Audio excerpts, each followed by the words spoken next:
What up, y'all? Welcome to the Speak Your Clout podcast. I'm your host, Mike Sears. On this episode, I'll be reviewing the latest album by one of the most recognized names in hip hop history. Talking about Mr. Marshall Mathers, Eminem. And I'll be reviewing his latest album, Revival. But also, I'll be going back to his previous catalog and giving my honest thoughts on each record. But before that, I'm gonna tell y'all how I got into Eminem, how I discovered Eminem. I was 14 years old, 1999. Remember this like it was yesterday. I just got home from school. And I got home from school late because I was out with my mother shopping and shit, going grocery shopping and stuff.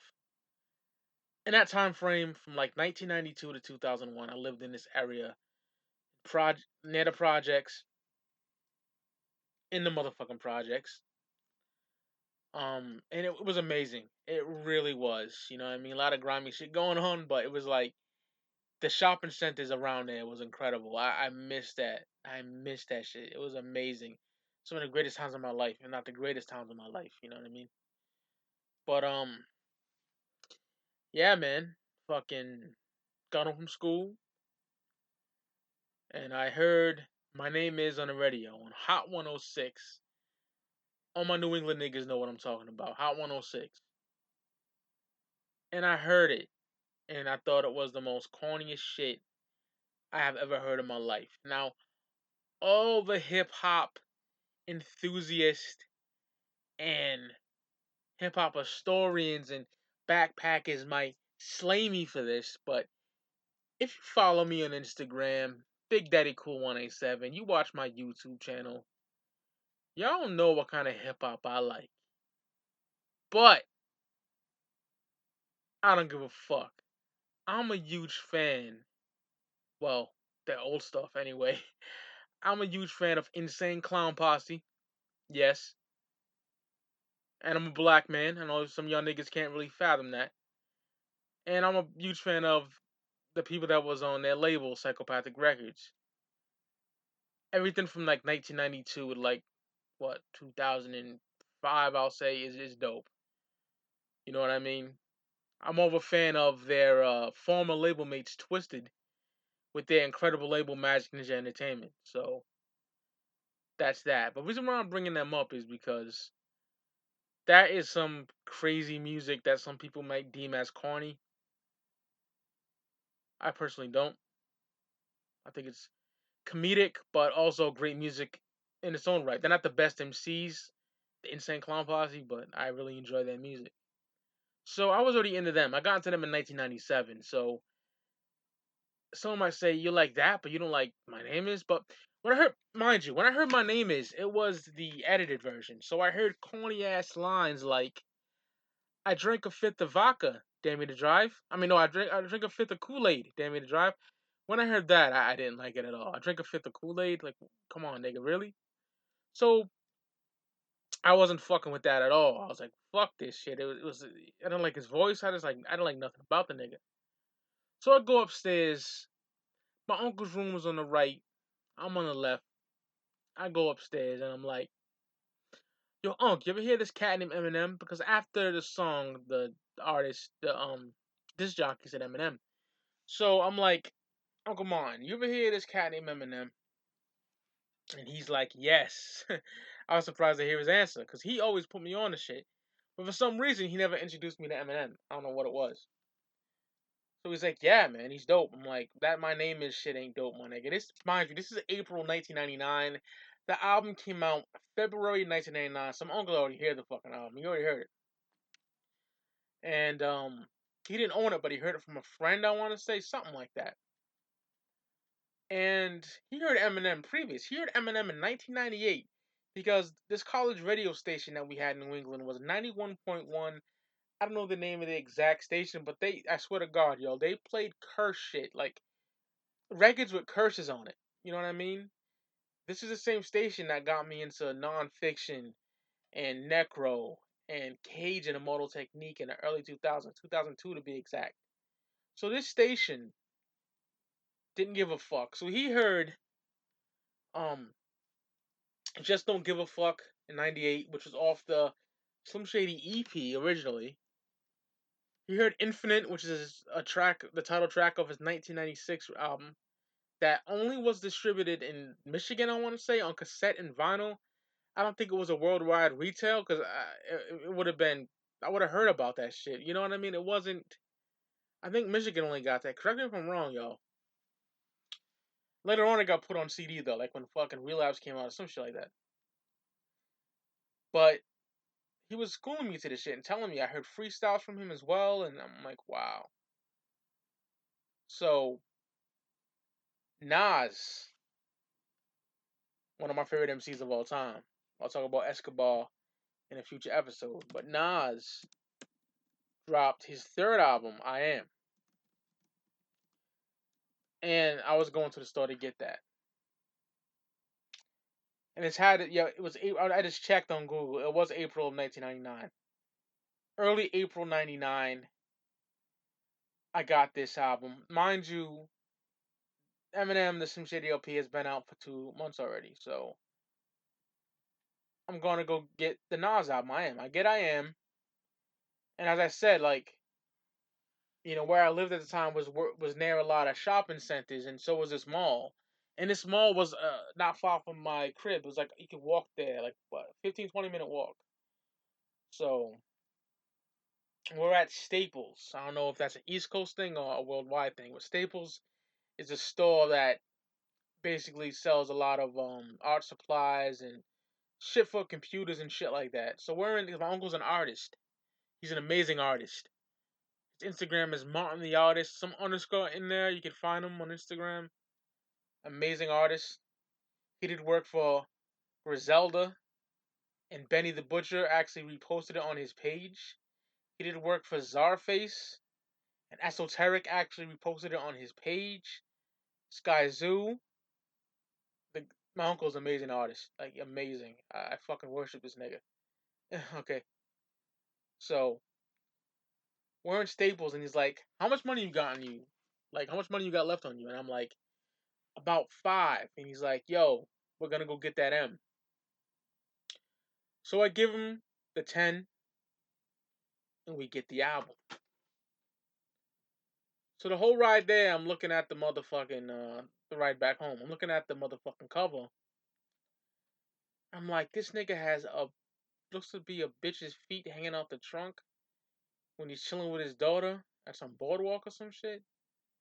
I love the blue color to the album. The parental advisory really stood out, and the Slim Shady LP font in crayon was amazing. I love that album cover. So we get home and I listen to that first. I pop it in the boombox, and you hear the public service announcement intro. I chuckled, and shit was funny. And then we hear the song that I didn't like at first. My Name Is, and I was absolutely blown away. Cause now instead of saying I drank a fifth of Kool-Aid, damn me to drive, is I drank a fifth of vodka, damn me to drive. And I'm hearing a bunch of ill ass fucking wordplay from this nigga M. I lay awake and strap myself in the bed with a bulletproof vest on and shoot myself in the head. That shit is amazing. Well, since age 12, I felt like I'm someone else because I hung my original self in the top bunk with a belt. Like, the nigga was incredible. Also, using words that are not supposed to rhyme. Like, the nigga was absolutely incredible. I never heard no one rhyme like that. I never heard a nigga rhyme in such a way, like, in such a rhyme scheme before. The nigga was incredible. You had storytelling tracks like Brain Damage that really blew me the fuck away, yo. Way before my baby daughter Haley, I was harassed daily by this fat kid named Leangelo Bailey. Like, the nigga, cause his father boxes. The other day he shoved me in the lockers. That one day he came in the bathroom as I was pissing, and had me in the position to beat me into submission. Like, M was nasty. Okay, if I had, amazing song. Just don't give a fuck. Still don't give a fuck. Bad Meets Evil with the incredible Royce the 5'9", one of my favorite MCs of all time. That blew me away, y'all. Royce is nasty on that. Killed that shit. They both did, and I was just like, wow, Eminem is dope. Every song on that shit I like. Guilty Conscience with Dr. Dre. Amazing. Amazing. Aftermath struck gold when they signed that nigga. I believe he got signed like in '98 because Dr. Dre had the Some Shady EP. But I love the Some Shady LP. It's a classic. Then we get to the year 2000. Oh, before that, he featured on a lot of shit like the High and the Mighty's home field advantage album, which I fucking love. I think Mr. Eon has one of the most illest voices in hip hop history. One of the illest Caucasian niggas out there. Mr. Eon is amazing. DJ Mighty Ma and shit. He's on there. He killed his feature on there. He's on my favorite hip hop comp of all time. Period. The Sound Bombing LP. Volume 2. That shit is amazing. Sound Bombing Part 2, Volume 2, that shit is crack. And he killed his shit on there. So, Monster Madness LP comes out in 2000. I believe like spring 2000. I'm 15 at the time. I'm excited as fuck. I can't wait for school to end. I'm like, school, get the fuck over. I want to get this fucking M album. So my uncle meets me at Ames. All my East Coast niggas know about Ames. It's a department store. I know it's an East Coast thing like Bradley's was in the 90s and shit. So I go to this department store called Ames and I get the Monster Madness LP, yo. And I'm excited as fuck. This is pre-internet for me. I didn't get the internet, y'all gonna laugh, until 2009, yo. I didn't give a fuck about the internet until then. You know what I mean? Because I wanted to start downloading shit. You know, because mixtapes was running rampant then, and like I wasn't going to my fucking bootlegger. Well, not running rampant in '09. They were still popping, but when the mixtape game was running rampant, I had a bootlegger that I'll go to. And by '09, it was kind of dying down. But I wanted to download shit because a lot of my mixtapes, man. You know, if anyone buys mixtapes, y'all know. Well, back in the day, like the early 2000s and stuff, y'all know that they were pressed on some real shitty CDs. And if you play those physically, which I don't play music physically anymore, I play music on my iPod and phones and stuff like that.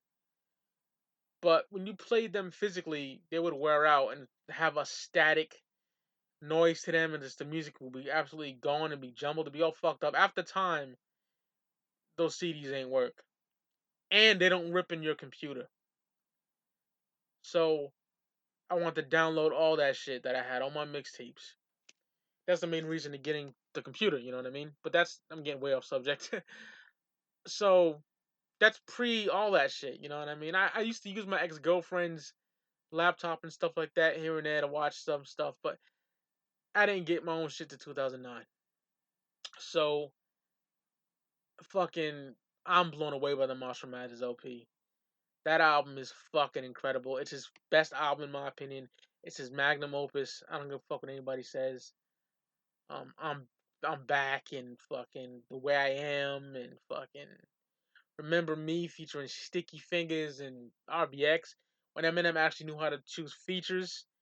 Bitch Please Part 2 with Snoop Dogg and Dr. Dre and Nate Dogg Exhibit. That was off Snoop Dogg's 1999 album No Limit Top Dog, which I love. I know people might have something different to say, but I love that album. I'm quite the No Limit fan too. Sue me. I love No Limit. Especially No Limit from like 1995 to 99. I'm a big No Limit head. I got a lot of their physical stuff, which is out of print now, so I'm happy to have that. But anyway, that's neither here nor there. Monster Matters LP is amazing. One of my favorite albums of all time. Probably my favorite album, but I don't know about that. Top 5 album of 2000. No question about it. Amazing album. Amazing album. Every song in there is fire, in my opinion. And that album was talked about. Like that, you can't get away from Eminem and the Monster Matters LP dropped. That was everywhere. Then 2001, he releases Devil's Night with D12. A lot of people don't like D12, and I'll be honest, I like D12, man. I thought Devil's Night is a fucking solid album. I fuck with Devil's Night. My favorite member of D12 is Proof. R.I.P. to Proof. That's a great album. Then after that, 2002, he is filming 8 Mile, but at the same time he's doing that, he is recording the Eminem show, which is amazing to do that. 8 Mile is a fantastic fucking movie. It's based in 1995. It looks like 1995. The nigga Eminem is a true hip hop head. At least he used to be. We'll get to that in a minute. But come on, he had OC Times Up instrumental in there. Showbiz and AG. Next level. You know, like, come on, man. Like, the nigga is a hip hop head. I love that movie to death. 8 Mile is a classic. And the Eminem show is a fucking bona fide classic. The Eminem show is absolutely incredible. Square Dance going at cannabis and shit. Square Dance is amazing. Fucking say what you say with Dr. Dre. They kill that shit. I don't give a fuck if Dre don't write his own raps. Drake finesse that shit. Love that shit. The whole album is amazing. I love the Eminem show. Drips with Obi Trice. Fantastic, fantastic record. Love that album to death. I think then D12 World comes out. I like D12 World, I'm not gonna lie. It's not good as Devil's Night, but D12 World is pretty fucking dope. And then we get to Encore. In the midst of all that, though, like around the Eminem show era, he signed 50 Cent, who I'm a big fan of. Early 50, preferably. That was amazing because I was big on 50 from 99, yo, from How to Rob. And the G Unit mixtapes, like the God's Plans and No Mercy, No Fear and all that. 50 Cent is the future. Lloyd Banks and Tony Yayo killing shit with 50. He signed 50 in like '02. 50 came out with Gives You That Trying in 2003. He blew the fuck up. The rest is history. So '04 comes out around and he releases Encore. Boy, oh boy. Encore is a steaming pile of shit. I fucking hate that record.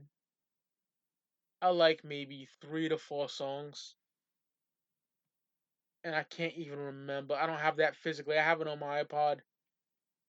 Don't know why. But I don't have it physically anymore. I sold my copy. I skipped school to get that, yo. True talk. Me and my nigga. We skipped school to get that. And I was highly disappointed. Highly disappointed. That album sucks dick, man. Like Big Weenie and Rain Man and fucking Puke and a plethora of just garbage ass shit. I like Mosh. I love Mosh. That beat is dope as hell. I'll give him that. What else I like on that album? Like Toy Soldiers. I like. Spend some time. I think with Obi Trice, Stack Hole, and 50. Other than that, that album is horrendous. Fuck Encore. Hate that album. So Eminem, Proof passes away. R.I.P. God bless the dead. Proof was murdered in 2006. Fuck the nigga that killed Proof. So Eminem is like deeply depressed. He is depressed as hell. Absolutely depressed. So he ain't doing shit really. He's showing up on some features here and there, but boy, oh boy, that was a real bad time for Eminem. Then 2009, he releases Relapse. Now this might shock some people, okay? Yes, that accent he did was fucking annoying. It was annoying as hell. And Relapse ain't a great album, but oh my god, there's some bangers on there, okay? And I like the production on Relapse for the most part. Bagpipes from Baghdad. My Mom, I think it's called. That shit is fire. I don't care what nobody says. Insane is fucking fire. Man. Underground is amazing. Underground, favorite song on the whole album. Cut your fucking head off and ask where you're headed off to. Get it? Headed off to? Medic, this headache's awful. He killed that shit. Stay Wide Awake is amazing. Must be the Ganja. Um, Deja Vu. Relapse is fucking good for the most. It is. It's good. I don't care what nobody says. I know a lot of people hate that album, but I like it. It's not great, but I like it. 2010, Relapse Part 2 was supposed to come out, but that got canceled. And he did Recovery. Now, Recovery, I'm not gonna lie, has some pretty good fucking songs. Alright? I'm not gonna lie, y'all. You can crucify me if you want. I know people hate that, but Talking to Myself, I think it's called that. I can't remember. Um, Cinderella Man. Some other tracks on that I can't remember. Going Through Changes. Pretty fucking good songs on there, but I'll play devil's advocate. There's some songs on that shit that is fucking terrible. He's singing about proof, I think, and he can't sing for shit. Love the Way You Lie, Rihanna, terrible, Spacebound, all that shit is garbage. But the songs I named I do like. The album it is fucking trash. It is, but I like about 3 to 4 songs maybe. Then 2011, he does the album with Royce the 5'9", and there's some shit that is fucking banging on there. The Bad Meets Evil held the sequel. But if it came out in 1999, it would have been a fucking classic. 99 to 2000, 2001, 2002, anywhere between, even though they were beefing with Royce around '03, but anyway, anytime before that beef, it would have been fucking fantastic. So yeah, that's my thoughts on that. And then he drops fucking the Monster Mathers LP 2 in the year 2013.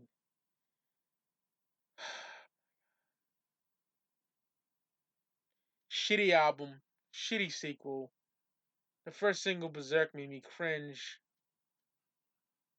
I like one song on there, a song that I think is really good. Niggas might think I'm crazy, but that Headlight song about his mother, I truly like. I'm not gonna lie, I like that song a lot. Maybe one or two, like Evil Twin or some shit. I can't remember. That album is fucking garbage juice as well. Now fast forward to 2017. Revival. First he had Walk on Water, and I was appalled. Absolutely appalled. Walk on Water was just fucking terrible. And that's the first track on the album. Hate it. A shitty piano beat. His flow is all over the place. Just a bad fucking song. Featuring Beyonce.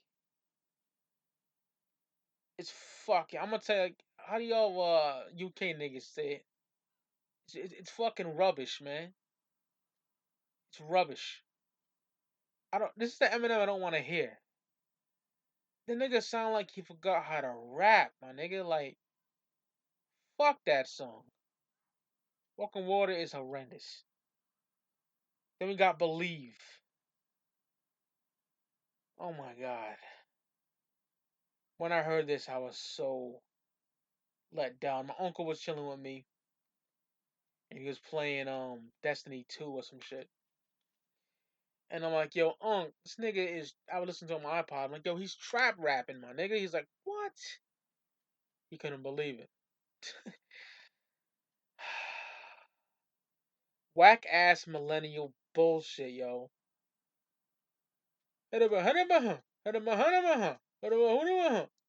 Rapping like the fucking Migos and these other trap delinquent niggas out there. Terrible. Fuck that song, Believe. It's trash. Chloroseptic featuring Fresher. More whack ass trap millennial bullshit. I fucking hate it. He's rapping like that. I couldn't believe it. Like, I knew this album was gonna be trash by the track list, but I'm rapping like that. And fuck that nigga Fresher. He's trash. Nobody gives a fuck about Fresher. If you hear the first episode of this podcast, you will know that my favorite shit in the whole fucking world right now is the almighty Griselda wreckage, which consists of Westside Gun, Conway, Benny, El Camino, what up? Derringer, Keisha Plum, the poet, what's up? Amazing. Okay? You can't get beats from Derringer and get a feature from Westside Gun, Conway, or Benny? You sign these niggas? Disgraceful. Disgraceful. That's a disservice to hip hop. It's a disservice to Griselda. You did a grievous disservice to yourself, my nigga. Chloroseptic is terrible. Eminem does not know how to rap anymore, man. Fuck that shit. That's a terrible fucking song. I'm on your throat like chloroseptic. Oh, it's fucking trash. Untouchable. I love the Cheech and Chong sample. I'll give him that. Like the message. Because I've been harassed by police before. So I can relate. The beat change was okay. Overall, okay track. The chorus horrendous. White boy, you're a rock star. Fucking horrendous. Not too good of a song. Okay at that. River, featuring that Ed Sheeran, whatever the fuck his name is, dude. Pure pop bullshit. Absolute pop shit. Why do you feature these whack ass people and like what the fuck? Utter garbage fucking song. Fuck that song, River. It is trash. Remind me intro, just a fucking little intro. There's nothing really to talk about there. Remind me. Terrible, corny as all fuck. That shit is terrible. About how some bitch reminds him of her of him, or some crazy shit like that. I don't. Uh, Not good. He samples that I love rock and roll. I think that's Jonah Jet or some shit. They sample that and it's fucking whack as fuck. Fuck Rick Rubin. The nigga just lays on the couch and does nothing. He ruined his fucking record. Eminem ruined the shit himself too. Terrible fucking song. Remind Me is bad. Revival interlude, just some shitty somber interlude, boring as fuck, with some bitch singing on it. Like Home, featuring Alicia Keys. Good message, as I hate Donald Trump, but shitty song. Cringy as all fuck. Cringe fest. Next track, Bad Husband. This shit sounds like the shit they play when you're walking around the fucking mall. Terrible. It is. It's fucking terrible. It's about how he was a bad husband to fucking Kim and shit. Not good. By this time, I wanted to fucking shut the album off. Ugh. Tragic endings. Another song with a super cringy chorus. Also another song about some relationship bullshit. Absolute trash. That chorus made me cringe so fucking bad. Tragic endings is terrible. I think that bitch Scarlet Gray's on there, some shit. Framed. Dope beat. I like the beat. Hearing this was kind of a breath of fresh air, you know?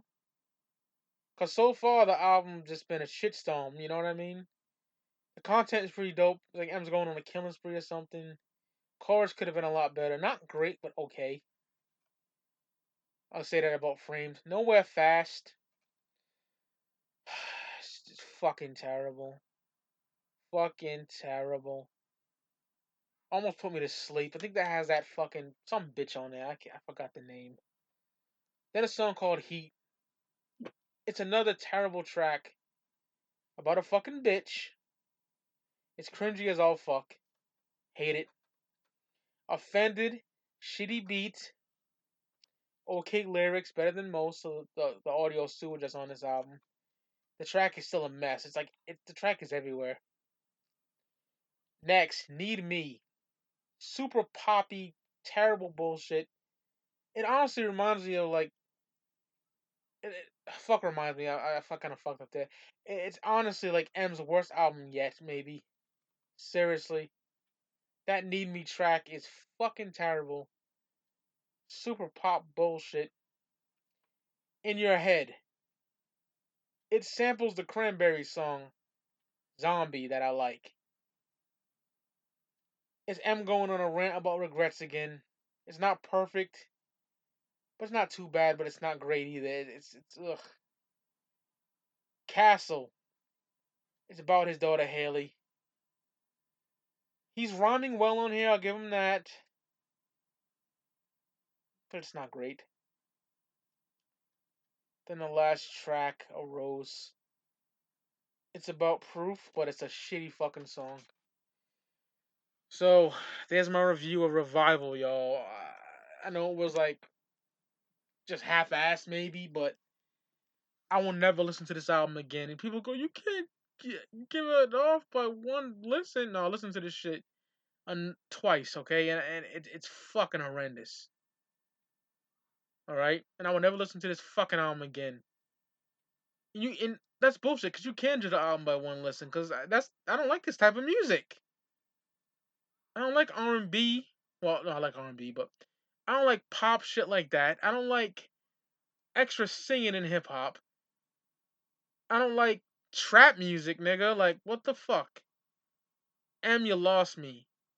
And for the last time, to not have the illest niggas in hip hop right now, Westside Gun, Conway, and Benny, not on this album is a grave disservice to hip hop, a grave disservice to them niggas, and a grave disservice to you.